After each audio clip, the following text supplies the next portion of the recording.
to catch up. So, good morning. Morning. We have a little bit of time together to think about Haggadah. I've asked you to bring a Haggadah, and we're going to start by, we'll go round, and I'd love you to introduce your Haggadah or the Haggadah that you have and tell us a little bit about them. What makes them special, unique, different, etc. And Michael seems to have the authority of antiquity, so he's going to start.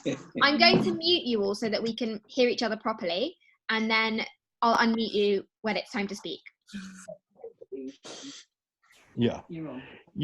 Well, we bought a new Haggadah every year, but this... Sorry, Michael, do you want to say that again? You're now unmuted. Oh, right. We've got a lot of Haggadah because we used to buy one every year. We've given up now. This one, I'm not sure if I can get a picture of it, was given to my father on his bar mitzvah in 1927. And there it is. That's brilliant. I don't know if you... Did you see it? Yes. And what kind of, do you know where it was printed? Do you know anything about it? Not really. He says, quickly trying to look through. It was actually printed in 1927 in Vienna. Mm. But my father lived in North Germany, and it was actually made, yes, it was made in Austria. Wow, that's fantastic. There we are. Thank you, Michael. Show the four sons, because that... Oh, we're good. Yeah. Let's see the four. Okay, Louise says you should look at the four sons in different Haggadot, because they should all be different. This one actually is next year in Jerusalem. Lovely illustration. Beautiful colours. And yeah, absolutely, colour plates. Beautifully clear Hebrew. And good text as well. Fantastic. And translated into German with commentaries. Brilliant. What a great start. I'm going to pass on to John and Irene. Got to go first. You. Okay, so funnily enough, we've got the same Haggadah, but in English. And as Mike says, the illustrations are very interesting because, I mean, the view of what Israel, agricultural life in Israel was like, is very idealised and beautiful for the settlers in the land. The one I've brought is our family Haggadah that we made a few years ago with our grandchildren acting out the part. So this is Zach Kay being Moses with the burning bush. And here are Noah and Tali being Pharaoh's daughter and Miriam. And I just want you to know that the baby Moses is my Teddy Jessie. And then we've got the four children, our four grandsons being, all being wise, all being a bit rebellious, all being a little bit asking questions, and all being one who doesn't know how to ask. Equally important. And a quote from Malala on the back. I raise up my voice, not so that I can shout, but so that those without a voice can be heard. That's our children's Haggadah. I love that so much. John, what have you got? Mine is the one that I think an awful lot of people used when they had a family, including some young children. I'm a wartime baby, and this is from 1948, and I was 7 at the time, and I remember. Luckily enough, I'm the middle child, so I didn't have to say Manishtana, but it was my father who used to take it originally all in Hebrew, and then as we became more boisterous, we became a little more reform, and we just love pulling out the pullouts from this to see Moses going along the Nile. That's brilliant. Thank you. Good morning, Diane. Nice to see you. Just in case you want to bring something in to join us, I've asked people to go and find a Haggadah if they have one at home that has a story behind it, and to bring it and share with us. So you don't have to, but if you have something that you want to share, you are very welcome to go and get it. In the meantime, I'm going to go to Laura. Okay, we're not sure of the stories behind any of these really. We spent a lot of Sidurium, and I think everybody is the same, with all sorts of different ones, different publications, different translations, different whatever. So we ended up buying a whole load of these, and that's what we use now, which has taken us away from the actual story of the actual. We find we spend more time on, there are a lot of, I don't know if anybody's familiar with this, but there's lots and lots and lots of, in effect, study passage and all sorts of things in there. We spend more time on that than we do on perhaps the actual Seder and the text of the Seder. But I just went and pulled down the bag in which we have all our Haggadot, and I'm just going to show a few of them which are quite incredible. I mean, this is one that Mark brought to the family, which unsurprisingly, and possibly why he got it, is highly illustrated, and I think the whole calligraphy and all that sort of thing from it attracted him. So that came in obviously to our family as a result of him joining the family. This one I've just found, and I remember, but I have no idea of the story. So it's in effect a Megillah, but it's a Haggadah, and it's. I wish I could tell you more about it. I can't, and it won't pull. Oh, it will pull some more, but I'm a bit worried I won't be able to wind it back. But again, I suspect this was something that as children, but I have no recollection of it myself.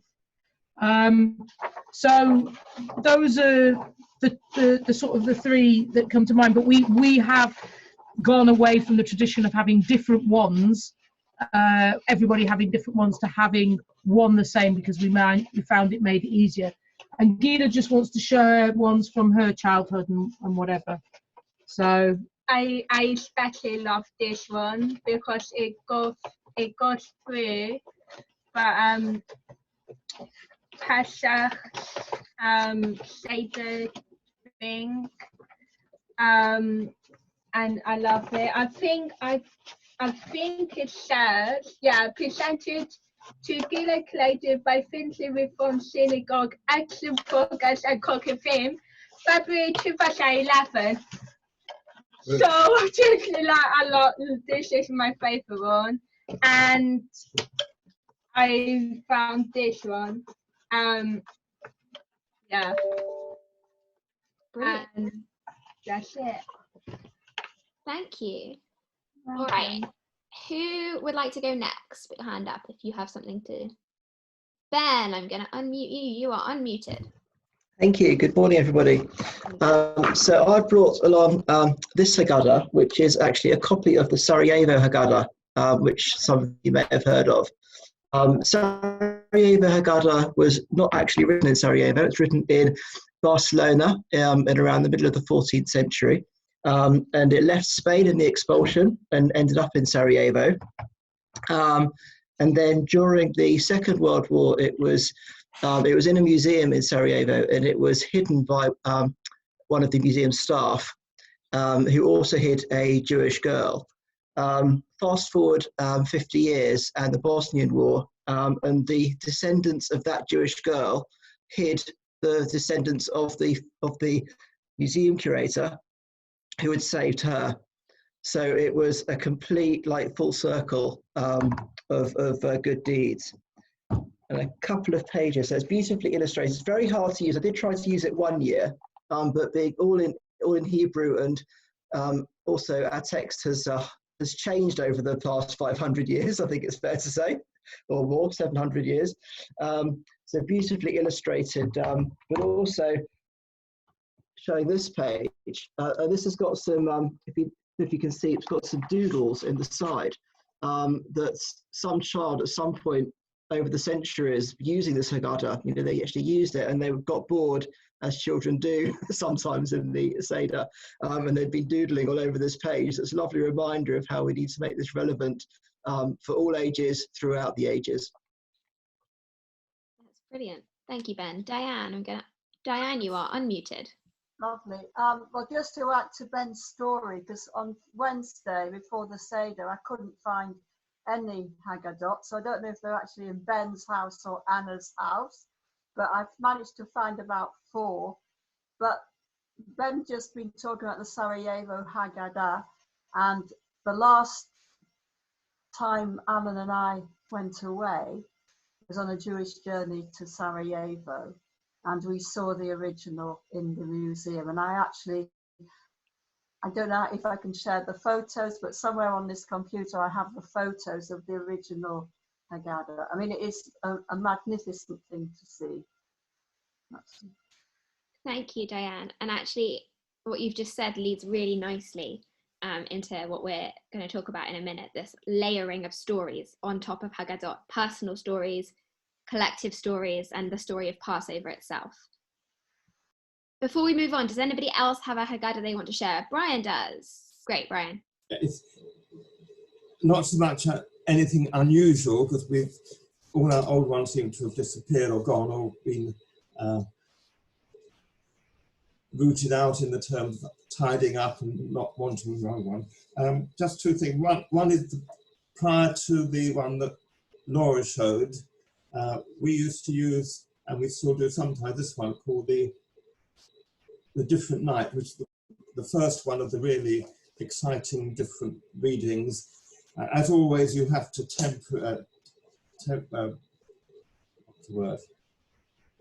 adjust it, so that it doesn't go on the Seder. We always had to be careful because we had younger children and different ages, so we had to try and keep it to an hour before the meal.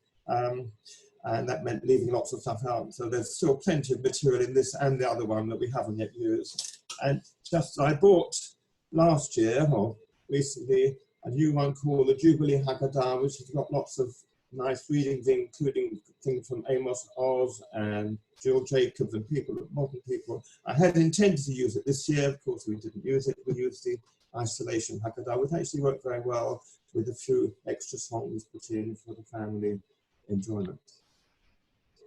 Brilliant, thank you. So I'm not going to share a Haggadah, partly because, as some of you know, I don't have a Haggadah to share. Something that I've always thought about is that I didn't grow up with a Seder night, and so I didn't grow up with a Haggadah that feels part of my family.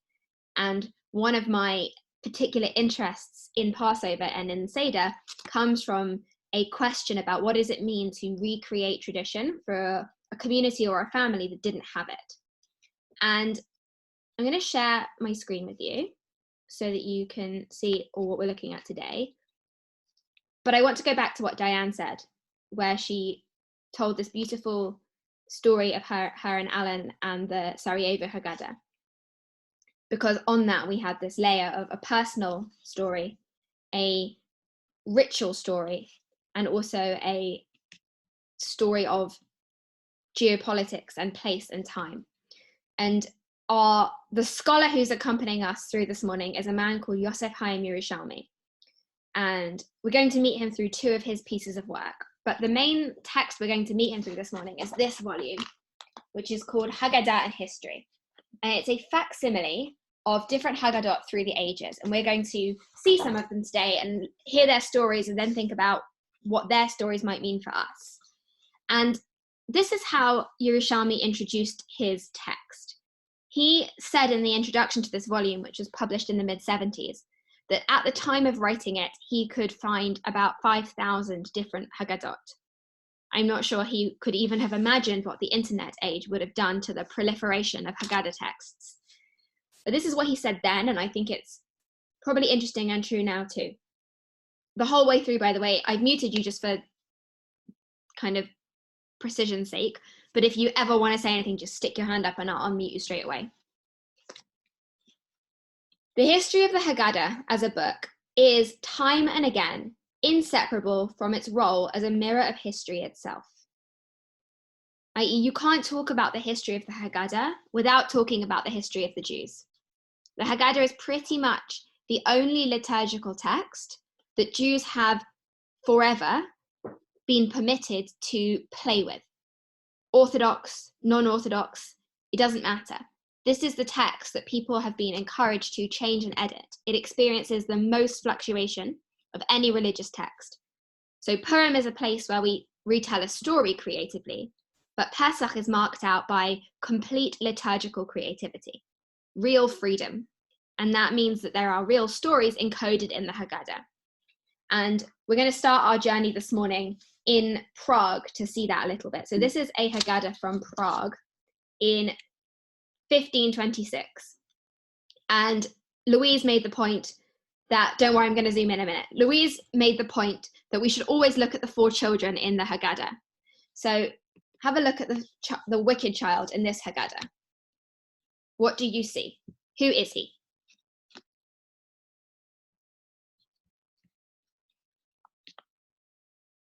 I think you can unmute yourselves if you want to. Looks like a soldier to me. He does look like a soldier. What else do you notice about him, particularly as a soldier? What kind of soldier do you imagine he might be? Is he a Czech Czech soldier, Czech nobleman? He's a German or a Bohemian soldier. Ah. And this is a hallmark of Haggadot that goes back quite a long way in Ashkenazi manuscripts. So here, the wicked son is an early 16th century Bohemian soldier. Oh, Gila's holding up one that looks quite similar.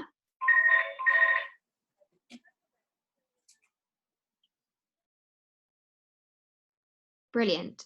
Yeah, sorry, I just had a look just because you suggested it and saw a similar thing. So I just thought people would like to see. I obviously haven't screenshotted it in the same way. Can people see it? Mm-hmm.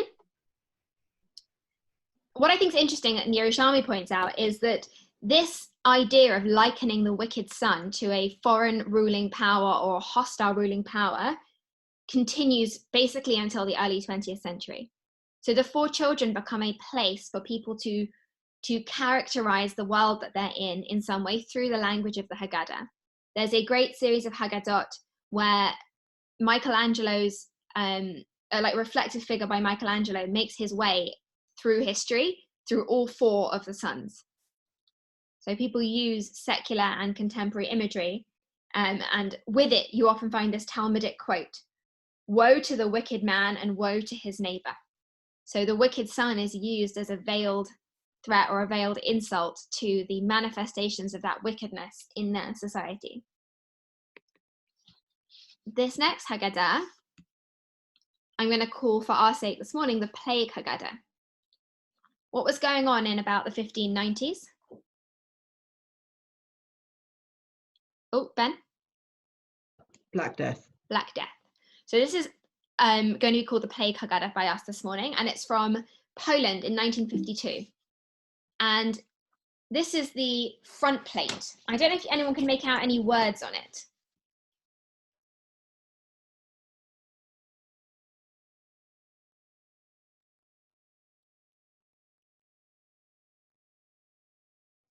If I tell you diffus means the press. Can you see my mouse if I move my mouse? Oh, there we go. Okay, so let me show you, laser pointer, there we go. Okay, so what we have on this Haggadah is an introduction. This is in an informal script. This is the formal declaration of where it was printed, and this is who it was made by. So it was written by Kalonymus, the son of the master Rabbi Mordechai Yaffe. And there's an introduction here. Hit chalnu, we begin the work today, Hayom, on Tuesday, the 10th of Elul. And then he goes on to say in the year, like it says in a Ketubah B'Shvat. And then we have this strange quote from Tanakh. Bain. Can anyone read this word?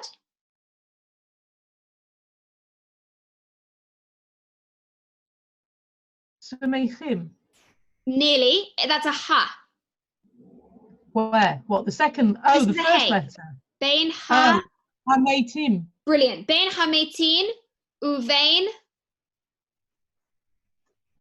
Hachayim. hachayim. It's a quote from Numbers. And it's a quote from a bit of Numbers where it says, and he stood between the dead and the living, and the plague was stayed. And what we see here is he begun writing the Haggadah in this place, Bistrovitz, and he didn't finish it there. He finished it in a different place to finish the Haggadah. So he started writing it, in I can't read what he started writing. But anyway, basically, he started writing it, he fled, and then he returned. And the Haggadah was, he was from Lublin, but he fled to Bistrovitz. He produced the Haggadah, and in the Haggadah, it's recorded that it was written in the time of a plague, which I think is interesting also for us, and how we might record our time of plague. This Haggadah is from Venice in 1599. It's a ghetto Haggadah. Now, what do you notice about this Haggadah?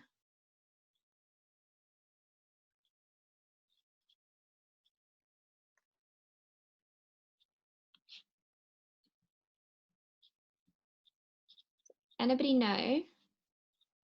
Is that a Rashi commentary next to it? Interesting. Okay, so yes, it's Rashi's script, but it's not a Rashi commentary. So, do you know what this word is here? Lashon. Speech, language, tongue. Lashon Sfarad. Ladino. Lashon La'az. La'az. From now? From now, the vernacular. Lashon Ashkenaz. Ashkenaz. So in the ghetto, you have Jews who speak multiple languages. So here you've got Judeo-Italian, which was the vernacular. Here you've got Ladino. And here you've got Yiddish.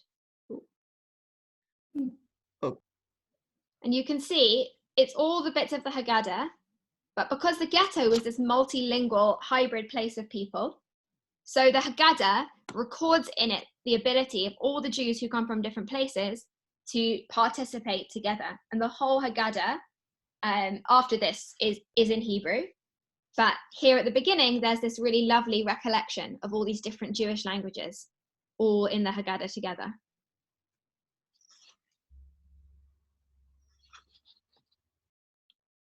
Diane. Oh, I can't hear you. 1 second. I'm going to unmute you. In the ghetto, I'm very interested in this because I've been to the ghetto and we were told that the communities, you know, there was a lot of rivalry going on between them. They very much kept to their own shuls. So I just wonder what happened that they could come together with one Haggadah. I think it's practical. So Yerushalmi says that there were 4 Haggadot printed in Venice between 1599 and 1604. And they are, he calls them transitional experiments, and all 4 were commissioned by the same person. And something that particularly marks out these Haggadot are these markings out of the different Jewish languages, and they were used the whole way through. And these are also the languages that the liturgy would be translated into. Yes, Laura, you can unmute yourself, I think. Yeah, I can. I just didn't want to put it in.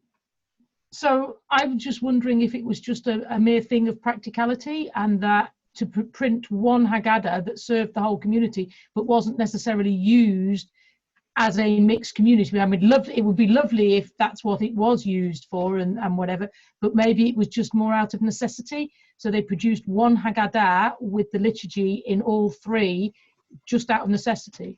So that's exactly what Yerushalmi says. But he also says something interesting, which I think is interesting for us, about how once something's changed, it leads to more change.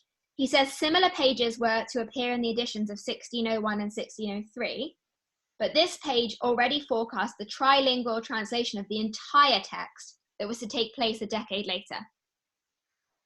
So once this happened, it opened the floodgates to a full translation of the Haggadah. The rest of this Haggadah is in Hebrew. Just the introduction is in the different languages. And also just to note, the Yiddish column is entirely in rhyme, which is quite cool. All right. Can I move on? This is the one that I posted on Facebook earlier. It's from August 1940. And in August 1940, a version of the Haggadah was printed in the Times of London. Did you say 1940 or 1840? 1840. Oh. Yeah. Have you any idea why something like that might happen?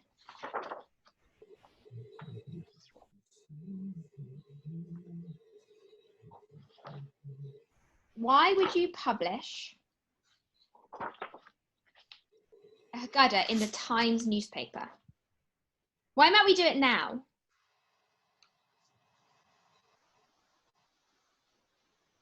You can unmute yourselves.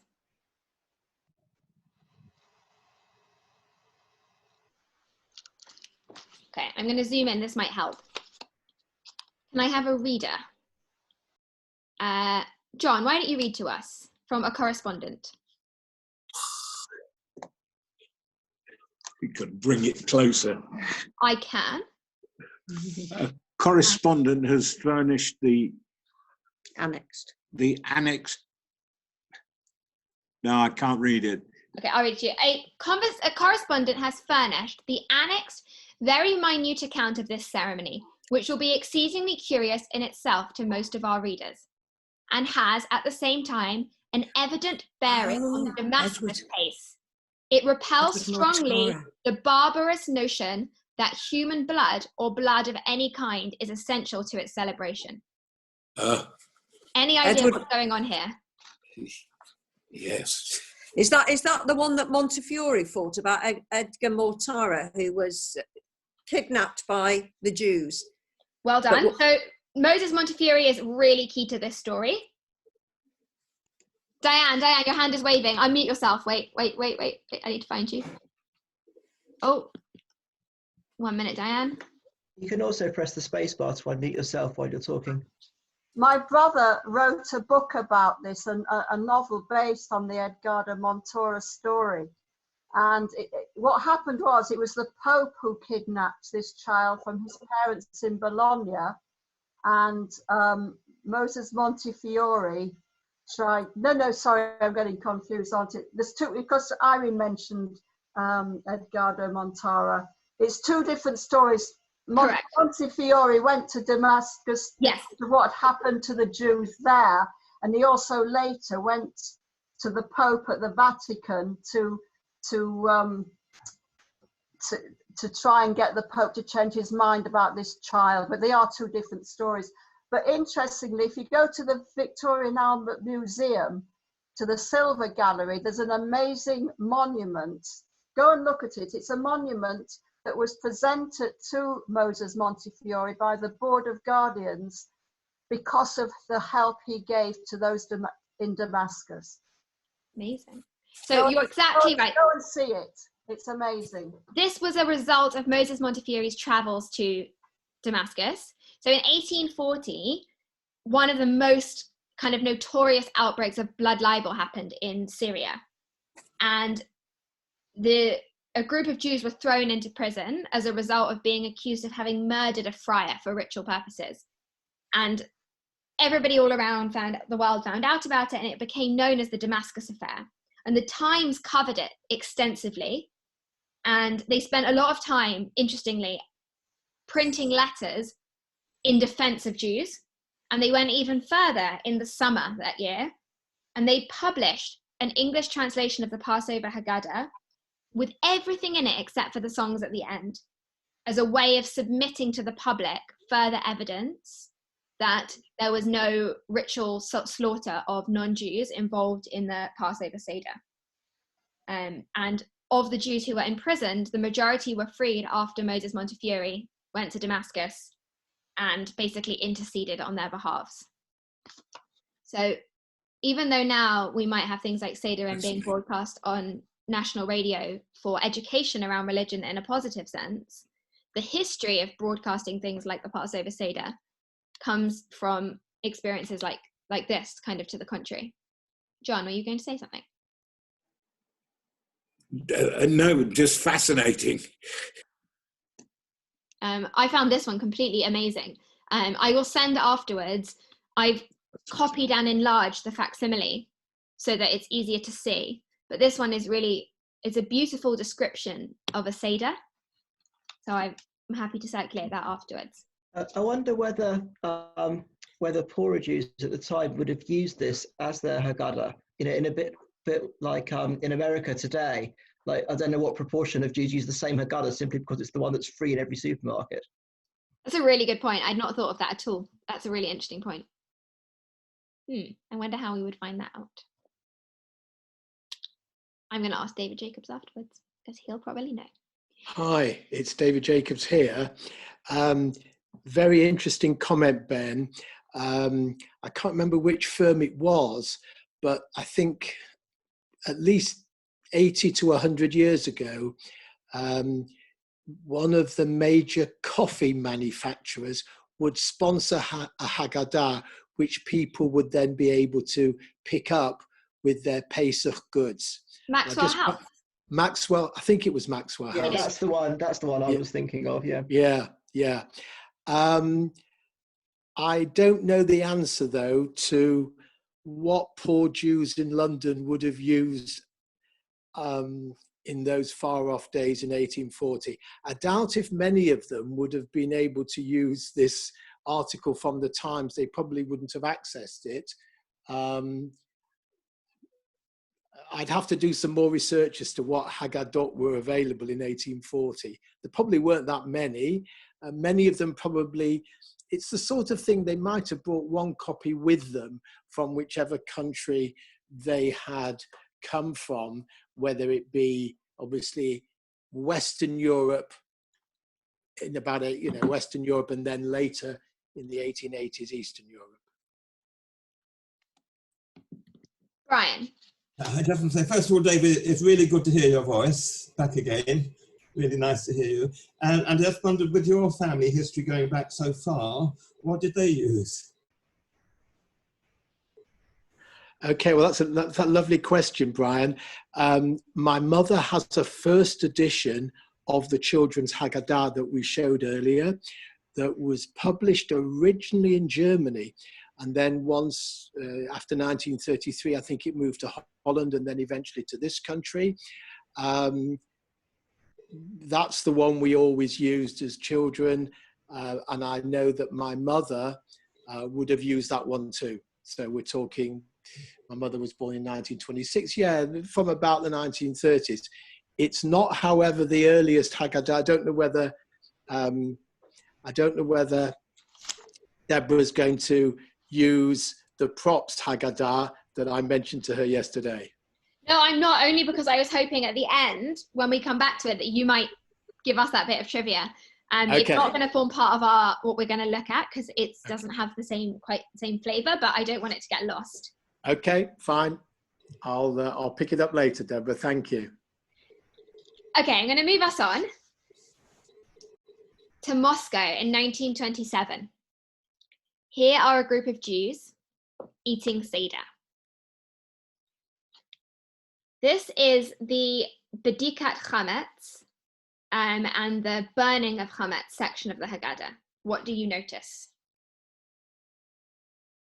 This is captioned Biur Chametz, the burning of the leaven. Irene looks pained.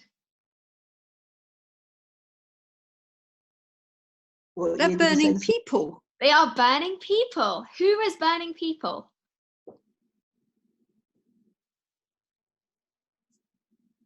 Is this the period of the pogroms? No. Are they Cossacks? They are. Well, they're not just Cossacks. They are the establishment. They're soldiers, etc. Which year did you say this is from? 1927. What's 1927? Well, it's during the Soviet period. Yeah, Yeah. the Soviet. 1927. Do you think of the pogroms all being earlier than that? It is not pogroms. It's not a pogrom. It's too not a late for a pogrom. pogrom. The people are in, don't forget the people who are, you're supposed to burn chametz. So clearly the burning of these people is seen as a good thing. So who are they?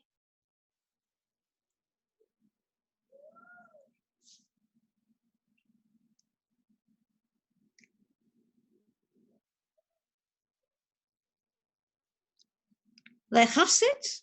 No, I'll put you out of your misery. This might be my favorite Haggadah of the lot. I'm going to read you some extracts from it. This is from Korech. Put together the Second International and the League of Nations. Between them place Zionism and say, let them be eaten. May they be eaten up by the world revolutionary uprising of the proletariat. This is from Magid. Halachma Anya. For the bread of affliction did every capitalist buy our blood and sweat. Driven by hunger, we became voluntary slaves to capital. Our Jewish caretakers, lovely pillars of the community and rabbis, taught us to be patient. They wanted to persuade us that we are hungry and lonely only because we are in exile. They transformed their festivals into a means for the benighting and enslavement of the people. What kind of Haggadah is this? Well, it's a communist. It is a communist Haggadah. The Urchatz is, wash away workers and peasants, the entire bourgeois filth. Wash off the mildew of the ages and say not a blessing but a curse. May annihilation overcome all the outdated rabbinic laws and customs, yeshivas and heders, which blacken and enslave the people.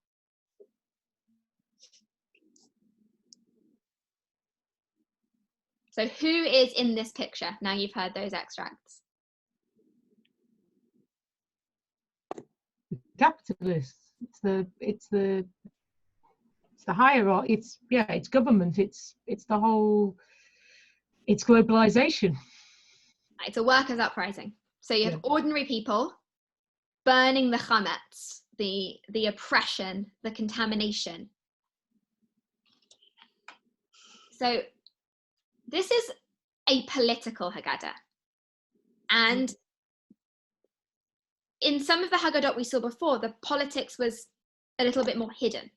So for instance, the Haggadah we saw with the soldier being the wicked man, it never explicitly says the Bohemians are the wicked son. But here, this Haggadah is quite clear.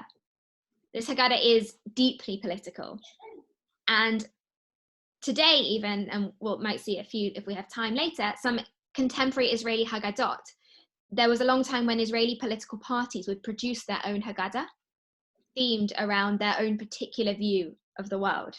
This is a little vignette from the Soviet period. This is from Warsaw in 1934.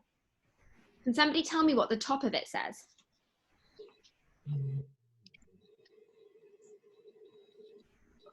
Everything is bitter.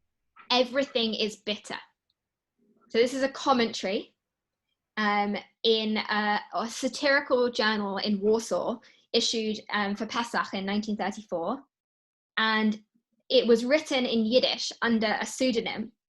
And if you look at the dish of bitter herbs, what's in that dish are Hitlerism, racial theory, and Polish discriminatory economic measures. So this is another one of these satirical political Haggadot. And in the bottom, you've got the English king on the right, and on the left, sorry. And on the right, you have Jabotinsky, who's holding a petition in his hand.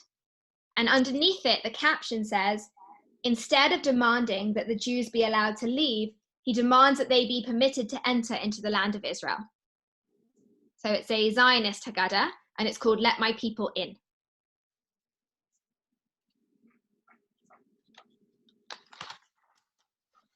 This is another Haggadah that's got a lot of relevance for our time. I'm going to skip through these quite quickly. Now, this is from Nice in 1941. Context of Nice in 1941? Vichy? Yeah. Yes. Vichy. Vichy government. Vichy. South of France under Vichy? No, south of France is a free zone, so it's not under direct German administration. So the Jews fled there from Paris, including the rabbis, and they headquartered themselves. You can see in the bottom right-hand corner where they headquartered themselves. Hotel. John. Go on, David, I heard you. Hotel Roosevelt in Nice. Nice. And this is one particular part of the Haggadah that I think is super interesting. This is a letter that prefaced the Haggadah, which announced the relaxation of Passover laws because, if you can see this line here, Zo Shnat Milchama. This is a year of war. So this is the introduction to a series of leniencies that they produced when they said, basically, people were released from a lot of the obligations regarding Passover because of the wartime. And this prefaced the Haggadah that was sent out. And just so you can see, the wartime bit is here. And then it goes through all of the laws of Passover and explains which ones have been relaxed and why, because of the war. Skip through two more because I want us to have a bit of a chat before we finish. This is from Palestine 1942. So during the war, it's from a kibbutz Na'an, and it has 4 different questions. Why is this night different from all other nights? Because on all other nights, the children eat in the children's house, but tonight we're all together. On all other nights, every nation dwells in its house and homeland, but Jews are scattered around the world. On all other nights, there are poor and rich, but tonight we're trying to be happy and joyful. And in the future, we will see a situation where everybody gathers together. This is another Kibbutz Haggadah. This time, can anyone see what the words at the top are? Kol dichfin yetiv v'yechol. Kol ditzrich yetiv v'yifsach.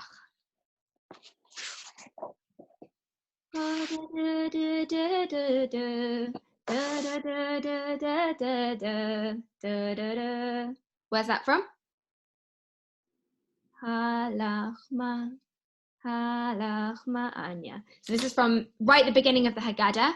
This is the bread of affliction. Let anyone who is hungry come and eat. And below is a picture of the kibbutz dining room, as a way of saying this Passover, we are able to host people. Okay, one more. Munich, 1948. Context.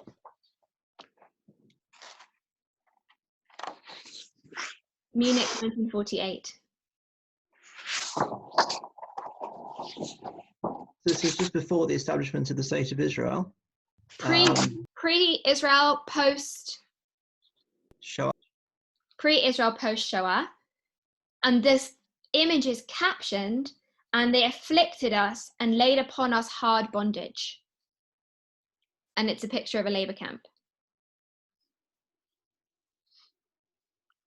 So for these Jews, they've used the imagery of Passover to process in some way their very recent experience. And then today. So these would be the Haggadot that we use in my family every year. We use a different one. And each year we've taken the idea of using the spirit of Passover to satirize in some way and process our current experience. And I think there's a real tension in doing something like this. And there's a real tension in all the texts that we've looked at. And in the last 10 minutes, I'd love us to be able to talk about that a little bit. So what you can see in each of these is that the characters in the Passover story and the themes of Passover have been ascribed to characters in our political context. So Donald Trump as Pharaoh, David Cameron as Pharaoh, kind of rowing after people, Theresa May sinking on matzah, So using in some way the themes of Passover to satirize our reality. Now, Yosef Chaim Yerushalmi spends a lot of time thinking about how Jews use storytelling and memory together as one. And this is his reflection on what's going on at Passover. Brian, would you read for us? Here, in the course of a meal around the family table, ritual, liturgy, and even culinary elements are orchestrated to transmit a vital past from one generation to the next. The entire Seder is a symbolic enactment of an historical scenario whose three great acts structure the Haggadah that is read aloud: slavery, deliverance, ultimate redemption. What was that, paragraph? Mm-hmm. Significantly, one of the first ritual acts to be performed is the lifting up of a piece of unleavened bread before those assembled, with the declaration, Ha Lachma Anya. This is the bread of affliction which our forefathers ate in the land of Egypt. Both the language and the gesture are geared to spur not so much a leap of memory as a fusion of past and present. Memory here is no longer recollection, which still preserves a sense of distance, but re-actualization. Someone wants to try and put it into simpler words, what Yerushalmi thinks is happening when we lift up our matzah and say Halachma Anya. Seems to be saying it's more immediate. It's not saying that thousands of years ago this happened. It's like, this is the bread that we ate. Not we used to eat some bread or it represents the bread. This is the actual bread that we ate. So it brings it into the here and now. It's the idea, not that they left Egypt, but that we left Egypt. And we see that expressed in a lot of the Haggadot that we've seen, where the story isn't told in the context of something that happened, but rather is interpreted in the context of something that's happening. So Cossacks, proletariat revolting, the labor camps, blood libel, all of those things are not things that happened, but they're things that are happening for the people who create the Haggadah. So what we have, go on, Brian. I was going to say, but in the Haggadah itself, you've got in every generation, everyone is meant to be, it's not what happened in the past, it's for you. And I think this is the same again, very peaceful. It absolutely is. I think it's just for me, it's a really interesting question about how we process our reality. So the Haggadah sets up this aspiration that everybody should see themselves as if they came out from Egypt. But that's not the same as seeing yourself right now as if you are coming out of Egypt. There's a real subtle distinction in language that's perhaps lost over time. And that's accompanied by this idea, V'hisha amza avatenu, that they are those who, in every generation, there are those who rise up against our ancestors, who rise up against us as those people rose up against our ancestors. But it's, I think, quite a nuanced conversation around, are we reliving Passover, or are we in the Passover story perpetually?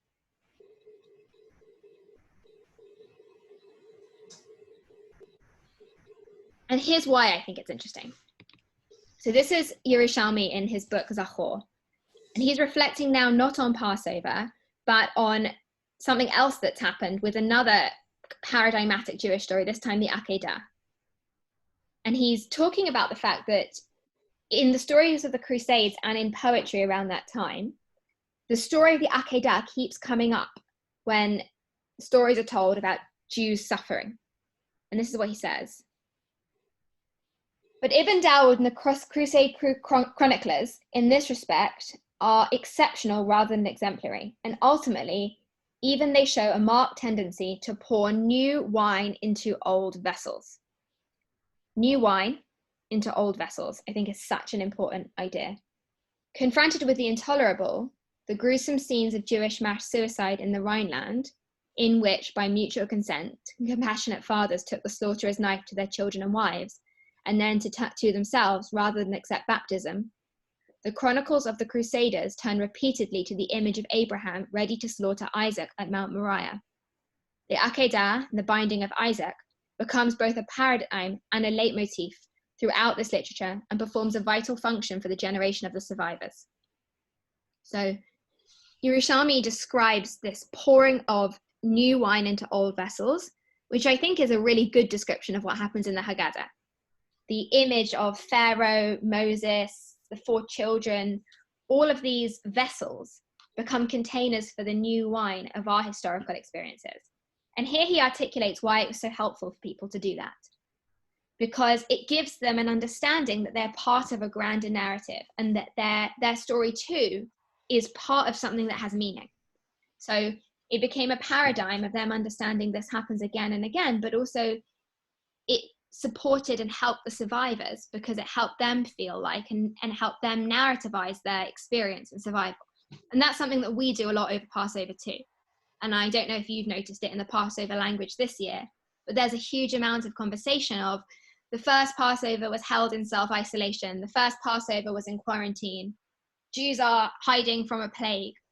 And in some ways, we're doing exactly that which is mentioned here, pouring new wine into old vessels. Is that a good thing?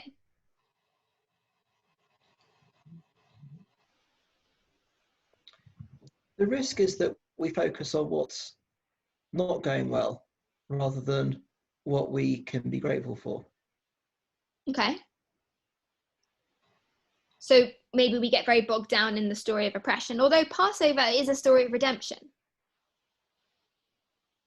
I was going to say, as you move through it, the story changes. Or if you're going to do this, then the emphasis, you should try and put the emphasis on the the well-used word journey,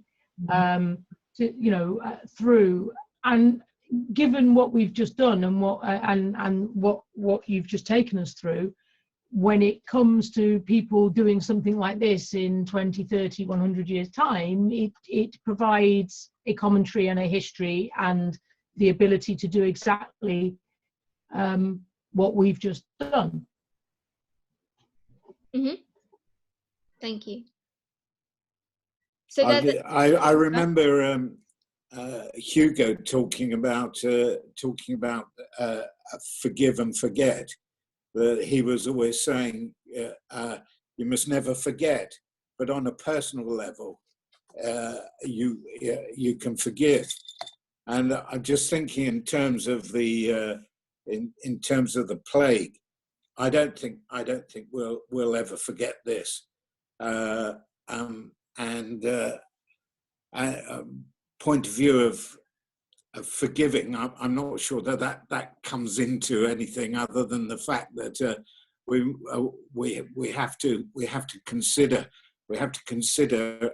nature and what we do, and perhaps we forgive those people who cycle past you without giving you the 2 meters, or the joggers who jog straight into you. Yes, I think that's very true. Finding ways to kind of use both of those kind of ideas of memory and forgetting. They're very powerful impulses, right? What do you hold on to, and what do you find a way to let go of? I think that Yerushalmi and all of us in this conversation have pointed out in different ways why it's really useful to have these frames.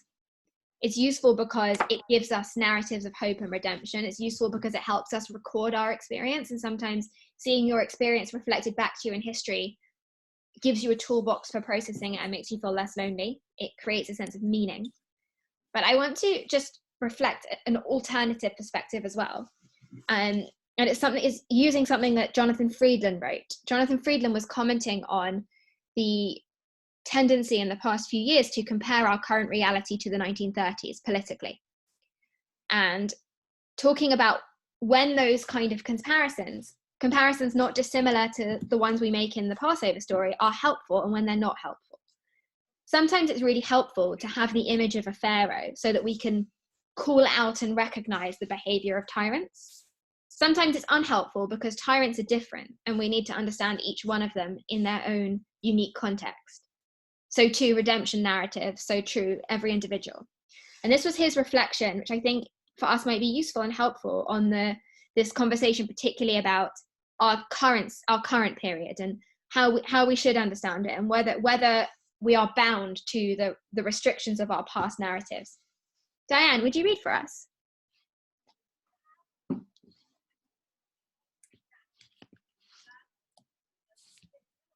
Oh, you're unmuted. 1 second. Who do you want to read it? Oh. You want me to read it? No, Diane's going to read it. Go on, Diane. Diane. For historians of the period, the 1930s are always worthy of study because the decade proves that systems, including democratic republics, which had seemed solid and robust, can collapse. That fate is possible even in advanced, sophisticated societies. The warning never gets old. But when we contemplate our forebears from 8 decades ago, we should recall one crucial advantage we have over them. We have what they lacked. We have the memory of the 1930s. We can learn the period's lessons and avoid its mistakes. Of course, cheap comparisons coarsen our collective conversation, but having a keen ear tuned to the echoes of a past that brought such horror, that is not just our right, it is surely our duty. Thoughts?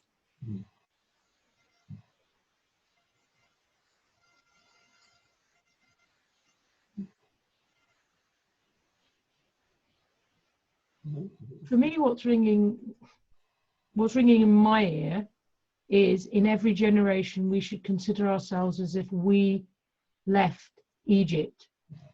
And I've interpreted this as, and taking on board all the stuff that we've just been through, that is what has happened in the past, and it is for us to do the same. Remember it. We weren't there, thank God, but we should never forget. In the same way, we should never forget what happened in Egypt. We should consider ourselves as if we had been part, as if we had left Egypt, as if we had been part of the pogroms or the 1930s or whatever. That's the text that's ringing in my ear. But also with the assembled wisdom of the generations who've been through it before us. Like, for me, that's the bit I take from what Jonathan Friedland says, which is that we can both acknowledge historical echoes and understand that these stories help us to process and help us to identify those challenges. And it's true that we live recalling and remembering each of those moments, but also we live with the assembled wisdom of all of those things having gone before us. And so our experience is different to people in the 1930s. It's different to people during the pogroms. It's different to people during the Inquisition, because we have their experiences to call upon as well, their wisdom to call upon, their survival infrastructure to call upon as well. So we have both come out of Egypt, but also we've come out of lots of other places, and we have more tools at our disposal than the generations that came before us to think about how we cope with and manage those kind of things. We're going to finish because it's been an hour. So let me stop share so I can see all your faces again. Hello. But I hope this has given you a little bit of food for thought about how we use our own narratives in terms of Passover, both when they're really helpful for us and when we can see echoes of ourselves in the past and it's interesting, but also because Yerushalmi's idea that we pour new wine into old vessels is important, because when you do that, sometimes you sour the new wine. And how do we make sure that our new experiences are viewed as separate, unique, and get the attention they deserve, whilst at the same time respecting and learning the lessons of history, I think is probably where our challenge might sit. David, I promised you could share some trivia before we end. That's very kind. Remind me what number it is and I'll put it on the screen. Oh, fine. Okay. It is, I think it's plate 66, was it? Let me find it for you. That's Moses. That's Netherlands. Plate 66, Deborah. Right. Amsterdam, Netherlands, 1712. Okay. And if you look on the other page, at the bottom, you will see that the publisher of this was Shlomo Yosef Proops, who is a direct ancestor of Neville Cecchini. And the importance of this Haggadah is that it contained two interesting features. One, the Birkat Hamazon is both in the Ashkenazi and the Sephardi tradition, and the very first Hebrew map is contained in the 1712 edition. I have that here. Yeah, you've got it there. You can open it up. Yeah. There you go. Yeah, there you go. An extraordinary addition to a Haggadah. There's a lot more that I'm sure that Deborah could tell us. The book that she and I have been using, Yosef Chaim Yerushalmi, tells a lot more about this Haggadah. 250 years later, Neville Cecchini produced a Haggadah for YSGB. And it is, for me, because Neville and Margaret are two of our most dearest friends, a most extraordinary link at Pesach time. I was able to source a copy of the Amsterdam Haggadah by Neville's relation, and I presented it to him on the morning service of Pesach a couple of years ago. I just think it's extraordinary that in several generations, one of his family published a Haggadah, and 250 years later, in 1962, Neville himself produces a Haggadah. I don't think he did it himself. I think he did it with others. I've tracked one or two people. Susan Lewin was involved. Michael Lewin was involved. Neville himself. The late Michael Goulston was involved. And I do actually have a copy of that Haggadah. It was produced on a Roneo or Gestetner. But I think that it's just wonderful.